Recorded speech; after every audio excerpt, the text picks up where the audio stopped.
so nice to be here today. I'm looking forward to speaking to you about what we call exploring consumer splintering. I think I'm going to take a step back from some of the conversations earlier and look at what we as consumers and your consumers are facing in today's society. We're going to talk about it in the context of a fragmenting society and what it means when people feel that they are sensing a shift in the cultural environment and how can you respond to that as a brand. But first, I'll talk a little bit about Trendbüro, who I'm representing today. We are a consultancy that focuses on societal change, decoding that for the sake of understanding your consumers, your audiences, in the context of your brand. Our goal is to make the future actionable by combining data with creative strategy and place that in a context that it works for you and your brands. We do this with a few different tools. The first one, and this is something I will lean into today, is trend forecasting. What is happening for consumers? What do they think is relevant? And what will they think is relevant soon? This is in the context that we look at future outlooks and scenarios to be able to map that against what you can expect from your audiences. Next, we segment consumers. Look at them in divisions or quarters to understand who they are as a group. This is something that we'll speak a little bit about today, but I'm not here to say these are the new groups that you need to focus on. Rather, I want to speak about what it is that some groups are facing and how we can leverage that. Lastly, we work as a strategic consulting company, and basically we build brand strategies for brands leveraging these two other aspects. So that's where I'm coming from in my background. And with that, we'll dive directly into this idea that I want to focus on today. We call it splintering society or a fragmenting society where consumers face a lot at the same time. Top of mind for you might be the economic recession or the war right now, but there are so many different levels that consumers work on as people, and it's not always top of mind, for example, that we're seeing an economic downturn, which is when we did a study recently, we saw that 60% of Germans do in fact expect to see an economic downturn in the next 6 months. But as I want to highlight with this graph is that it runs a little bit deeper than just, we might have a tighter pocket in the next couple of months. It is this fabric and a core of communities or in societies that are a bit lacking and missing at this point. So that is the backdrop for today's talk, and in the context that I want to talk about consumers and your consumers. I will divide the talk today in 3 different buckets, starting with trends. What are we actually seeing right now in terms of what's happening in markets, what are people tuning into, and what is happening there? Next, I want to talk about how that affects the consumers. What tools do they use? How do they use tools? Why does it seem weird when they use certain platforms and not others, especially younger audiences? And lastly, what some brands are already doing to respond to this shift and this fragmentation that we see. I'm going to deep dive to show some contrast first, to show what I mean by a fragmenting society and ongoing trends. On your left, you have a trend called ashwagandha. It's not really a trend, it's an old urban medicine that's used in Chinese medicine, but it's having its moment on TikTok. It's brought into an entirely different audience base, at the same time as we see on the other hand side, an interest in high-tech health. So in this space of health and wellness, basically, 2 contradicting and opposing trends are happening simultaneously, happening in the same space. Another example is in the space of tech. We have this, on one hand, the nostalgia tech, as we choose to call it, which is basically people that have never even used a Walkman when they grew up are now picking it up because it's a fun way to explore old technology in a way to kind of engage with old tech. And it happens on so many levels. It's not just a Walkman, it's maybe a digital camera, it's a dumb phone, a flip phone, it could be anything. That's happening on all different levels. At the same time, consumers are soon, or maybe they are already, getting used to the idea of polite robots. We're not just talking about robots in the home, we're talking about how to make those accessible to different kinds of communities. Elderly that might use robots, or children that might use them for learning. How do we make them sweet and look nice to be integrated in community? Tech looks very different all at the same time. Next, we have the very idea of what a community or inclusivity is. On one hand, we have application-only gyms. I think this is so far only picking up in the US, but I think it highlights this understanding of what inclusivity is. Basically, high-end gyms that are asking potential consumers for an application and an interview to be able to select their clientele based on the aesthetics and the interactions that they seek to have. On the other hand, we have this discussion around inclusivity and non-gatekeeping online. What does inclusivity even mean? How can we be more inclusive? How can we add to safe spaces in different ways? All at the same time, these trends are happening. These are just snapshots to kind of give an idea of the trend space that people and consumers are in. It's obviously not just consumers that are seeing it, it's also the industry itself. Here we have a quote from L'Oréal's beauty tech program director saying that our consumers have evolved more in the past 3 years than in the 30 years prior. Of course, we should see this in the backdrop of COVID and the pandemic and the response to that, but I think there is more to it than that. There's a sped up habit, and industry is really struggling to predict what that means and how to respond to it. We need to see this in the light of contradictory, seemingly confused trend with the possibility of consumers experience trend fatigue, just being overwhelmed with the amount of input that you're getting online and in person, and that is the backdrop for today's talk. I want to talk a little bit about what that means in terms of behavior. I heard the example here with Supreme, who has seemed like the most impenetrable brand. But over the last couple of months, the magazine High Snobiety asked whether the time was over for Supreme, and the brand as we know it with that clout is dead. Hypes are shifting, and this pace is becoming commonplace. So this understanding that you have your brand, you have your clout, and that is fixed is not really a thing. Brand protection and actively thinking about what that means long term is becoming a bit more relevant. Another manifestation online, mostly, is this idea of de-influencing. It's in light of this trend fatigue phenomenon where influencers are basically saying, don't buy this, don't use this, you don't need this. We call this de-influencing, or they themselves also call this de-influencing, and we should see this in light of a response or a pushback on what social media is and what influencers do. Another manifestation of this is what we call the post-creator generation. It's not just consumers responding to the idea of de-influencing, it's also creators themselves questioning the sustainability long-term of the influencer as we know them today.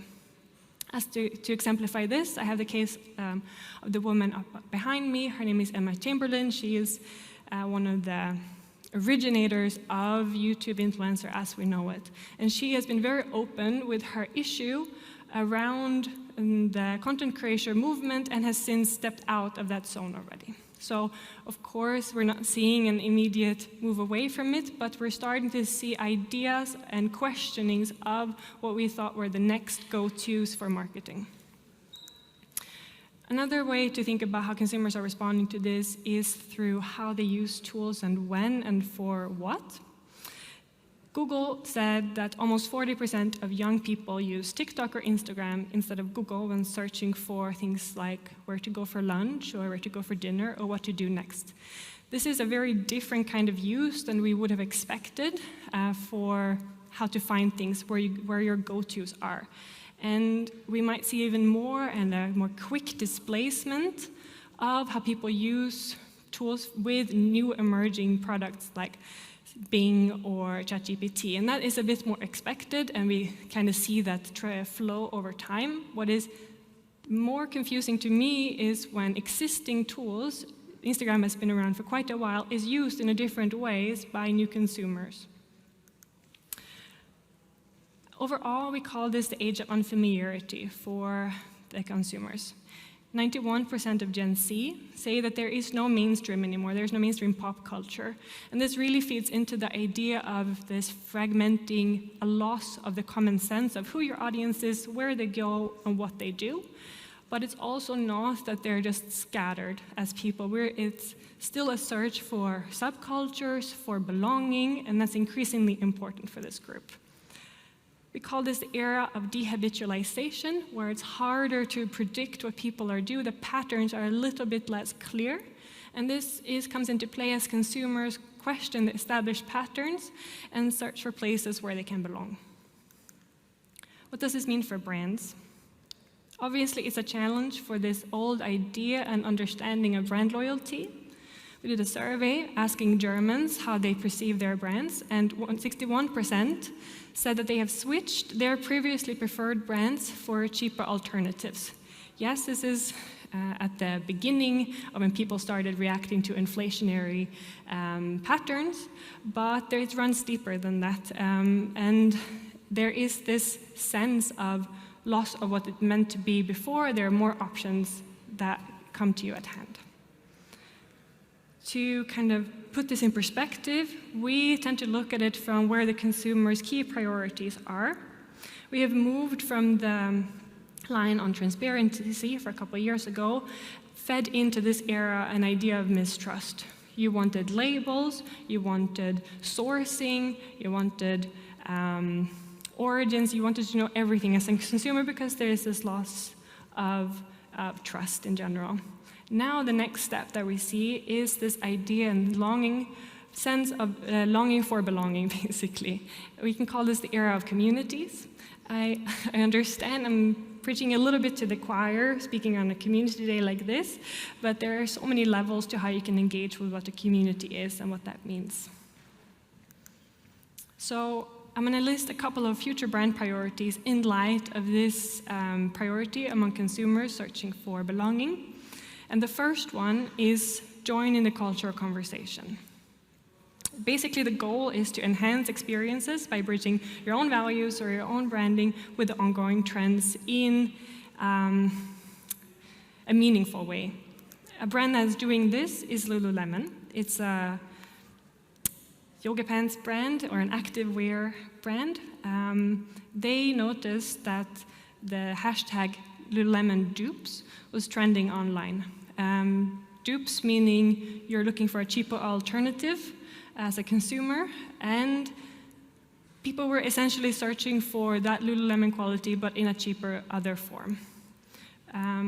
This was an opportunity for Lululemon, who created an activation, a campaign, where they actively asked consumers to come with their dupes, their non-Lululemon pants, and switch them in for the original.